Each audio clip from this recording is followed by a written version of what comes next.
Baik, terima kasih sudah kerana bersama di Rampai Pagi untuk pertemuan kita di hari ini, dan sekarang kita berada di segmen Biro Mencegah Rasuah di mana kita akan menyentuh sedikit sebanyak mengenai kuasa penyiasatan Biro Mencegah Rasuah bersama narasumber kita iaitu Yang Mulia Puan Hajah Suhana binti Haji Sudin, Pengarah Biro Mencegah Rasuah. Baik, Assalamualaikum Puan. Waalaikumsalam warahmatullahi wabarakatuh. Alhamdulillah, apa khabar Puan? Alhamdulillah saya sihat. Alhamdulillah ya, dan rasanya kita ni berjanji warna ya Puan.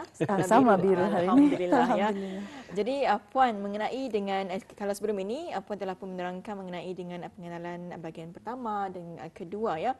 Dan hari ini kita akan menyentuh mengenai dengan kuasa penyiasatan Biro Mencegah Rasuah. Jadi sebelum itu mungkin ada mukadimah yang Puan ingin sampaikan. Silakan Puan. Terima kasih. Bismillahirrahmanirrahim. Selamat pagi Intan dan Muammar. Terima kasih. Dan juga selamat pagi kepada semua penonton Rampai Pagi pada hari ini. Bertemu kita lagi dalam sesi ketiga wawancara Rampai Pagi bersama Biro Mencegah Rasuah. Saya akan meneruskan pemberian pengetahuan undang-undang berkaitan dengan rasuah atau public law awareness. Hari ini saya akan menyambung lagi topik penyiasatan powers of investigation di bawah Akta Pencegahan Rasuah dan Kanun Peraturan Jenayah ataupun Criminal Procedure Code. Sama dengan agensi penguatkuasaan undang-undang yang lain, kalau BMR mempunyai akta sendiri iaitu Akta Pencegahan Rasuah, agensi yang lain seperti Biro Kawalan Narkotik juga mempunyai undang-undangnya sendiri di bawah Misuse of Drugs Act, penyalahgunaan dada, seperti Custom dan Immigration juga mempunyai undang-undang mereka sendiri ya. Dan perlu saya jelaskan di sini bahawa ini adalah akta khusus untuk agensi tersebut. Tapi ada lagi akta yang lebih general berkenaan dengan tata cara penyiasatan iaitu kanun peraturan jenayah yang pasal tata cara penyiasatan. Ini adalah diguna pakai oleh agensi lain yang saya sebutkan tadi. So saya recap semula untuk mengingati para penonton. Secara umumnya rasuah merupakan satu perbuatan memberi atau menerima satu berbentuk wang atau bukan wang seperti upah, imbalan, melakukan satu perbuatan yang mempunyai kaitan dengan bidang tugas seorang itu. Rasuah bukan saja berbentuk wang tunai tapi juga pemberian hadiah, bonus, perkhidmatan, diskaun pinjaman dan sebagainya. Kesalahan lain di bawah Akta Pencegahan Rasuah merangkumi kesalahan mengemukakan tuntutan palsu, penjawat awam salah guna kuasa, misconduct in public office, penjawat awam memiliki harta yang tidak terjelas, possession of unexplained property. BMR juga mempunyai bidang kuasa untuk menyiasat kes-kes prescribed offences, kesalahan-kesalahan ditetapkan iaitu di bawah hukum kanun hukuman jenayah, penal code, dan perintah customs order dan kes-kes pembersihan wang haram, money laundering di bawah perintah mendapatkan kembali aset jenayah 2012 ataupun Englishnya Criminal Assets Recovery Order KARO. Baik Puan, untuk tajuk hari ini kita menyentuh mengenai kuasa penyiasatan Biro Mencegah Rasuah. Mungkin lebih lanjut Puan dapat jelaskan mengenai apakah ianya? Terima kasih Muammar. Saya sediakan slide di sini. Ya, mungkin boleh kita saksikan slide ini. Ya. Silakan Puan. Di bawah bab 19 Akta Pencegahan Rasuah, BMR mempunyai kuasa menyiasat kes-kes seperti berikut.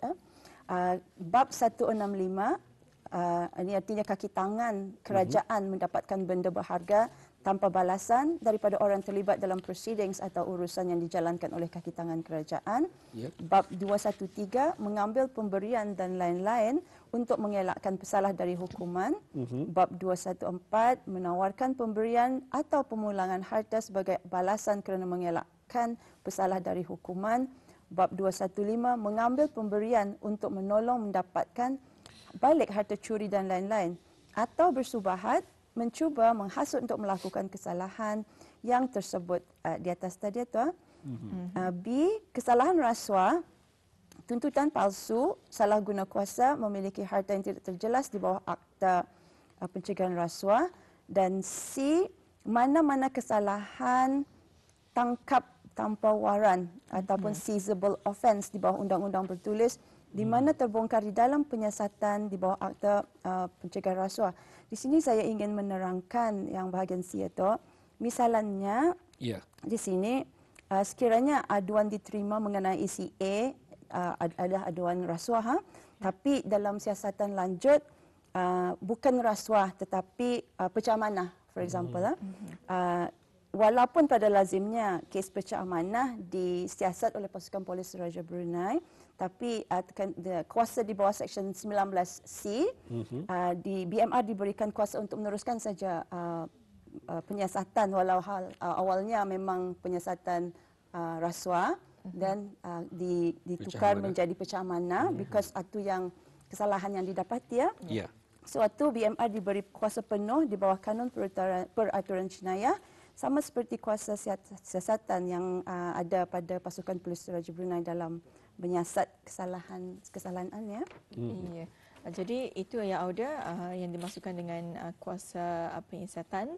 Jadi Puan mungkin boleh berkongsi kepada penonton kita mengenai dengan topik yang Puan akan sampaikan untuk hari ini. Terima kasih. Hari ini saya akan menyampaikan topik penyiasatan iaitu kuasa menangkap tanpa waran, kuasa melepaskan tangkapan dengan jaminan atau bond, kuasa menggeledah dan bantuan, tanggungjawab untuk memberikan penyataan yang betul. InsyaAllah mungkin di sesi depan saya akan menyambung dengan topik larangan mengenai harta, penyerahan dokumen perjalanan, kuasa BMR untuk memanggil saksi, kuasa soal siasat, pengambilan statement dan pengakuan dari suspek dari catatan, senarai rampasan gambar dan rajah dan lain-lain.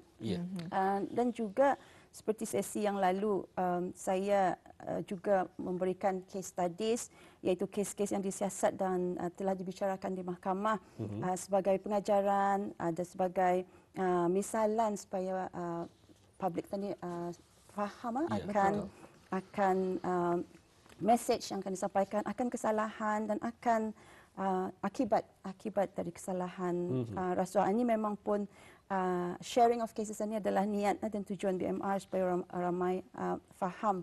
Dan mungkin juga bukan sahaja kesalahan rasuah. Tadi kan saya katakan yang tata caranya adalah sama. Mungkin ini juga merangkumi kes-kes jenayah yang lain seperti jenayah curi kah, rompak kah, dadah kah, semua sebenarnya tata cara penyiasatan adalah sama. Iya. Baik, mungkin juga dapat Puan kongsikan sejauh mana bidang kuasa penyiasatan BMR ini. Saya teruskan dengan slide seterusnya. Ya. Iya. Okay.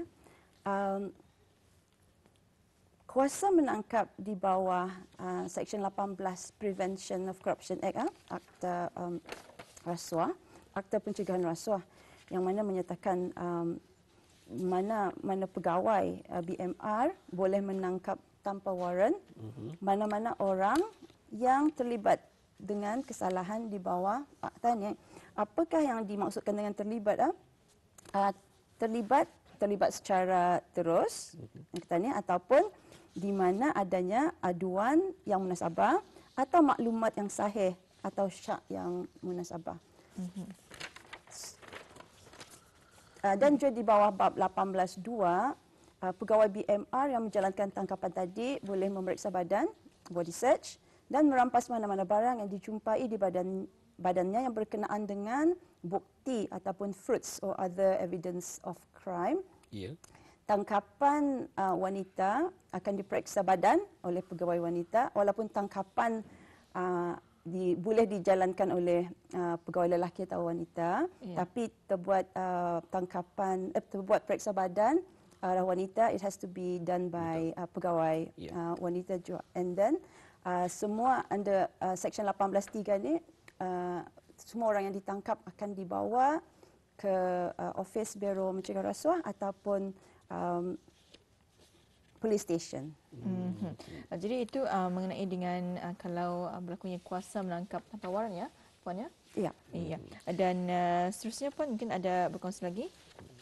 Seterusnya saya kongsikan juga tata cara selanjutnya dengan lebih terperinci ada terkandung di bawah Seksyen 19 Kanun Peraturan Jenayah tata cara tangkapan. Yang saya katakan tadi ada sama semua untuk agensi penguatkuasaan undang-undang yang lain, iaitu pegawai yang membuat tangkapan tadi mestilah memegang atau menahan suspek itu. Englishnya touch or confine the body of the person to be arrested.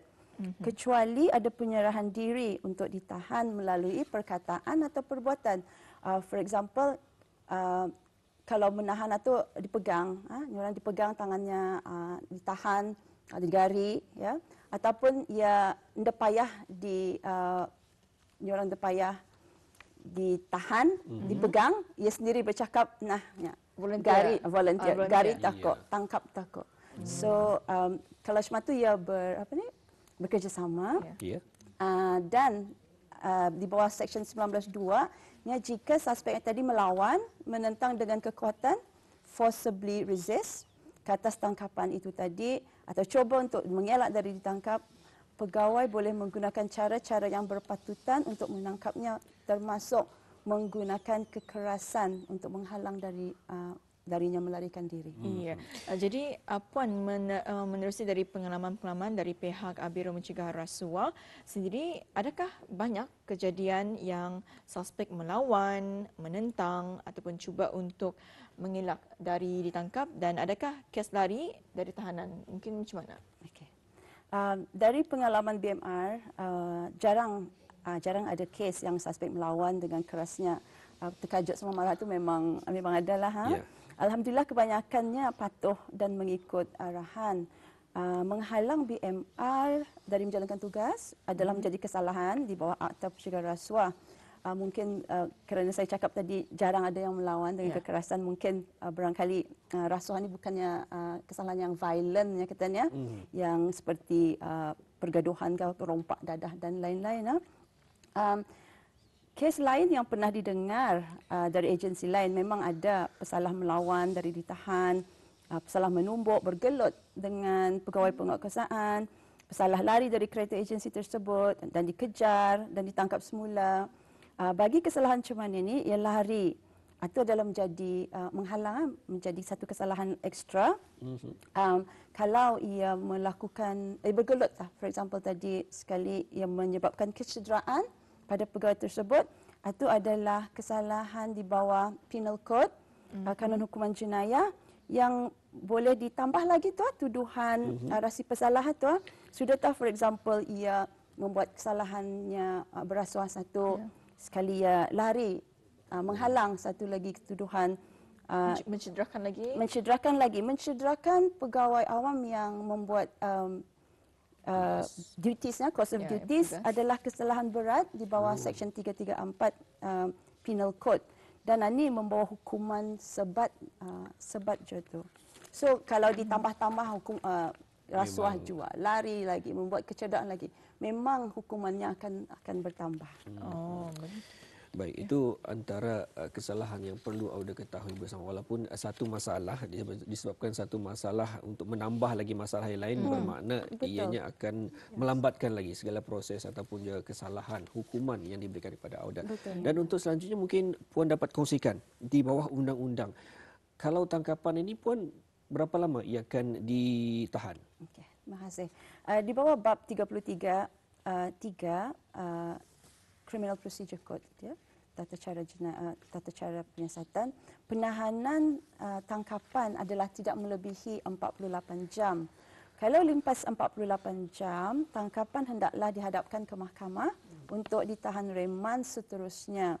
Di sini mahkamah boleh menahan reman di lockup balai polis ataupun reman di penjara selama 14 hari sekali permohonan.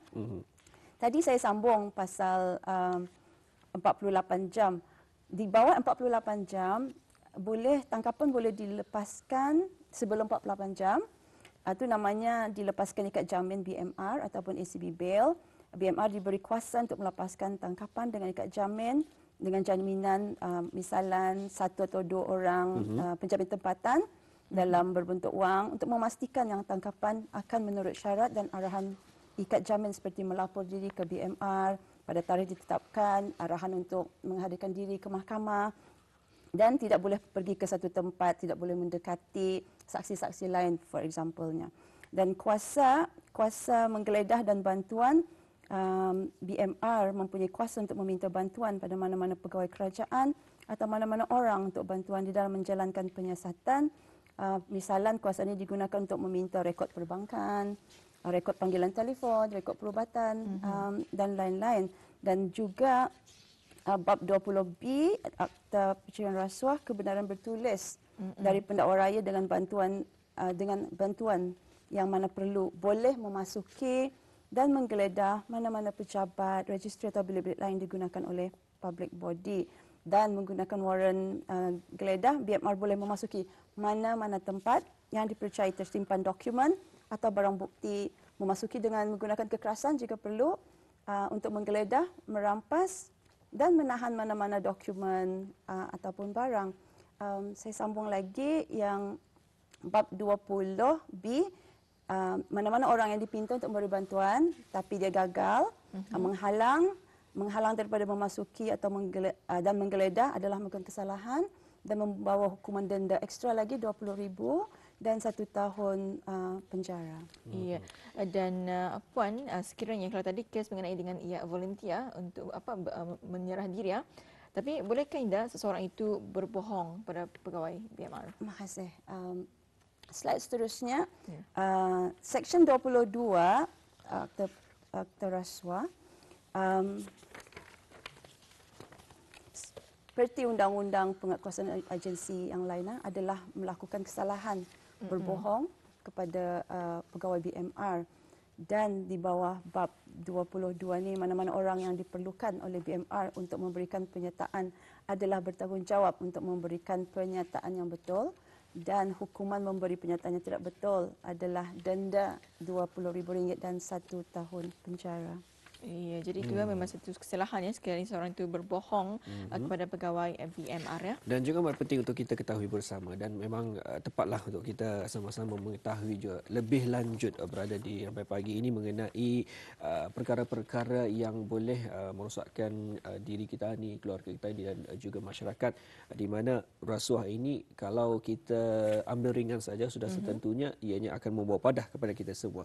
Baik, nampaknya pun kita sudah pun hampir berada di penghujung rancangan kita pada pagi ini, di wawancara kali ini. Mungkin sebagai penutupnya mungkin kita serahkan kepada Puan untuk mungkin sedikit untuk beri simpulan ataupun mungkin bagaimana bagi mereka yang mungkin mempunyai maklumat bagi mengenai rasuah ini, bagaimana mereka untuk menghubungi bagi Biro Mencegah Rasuah.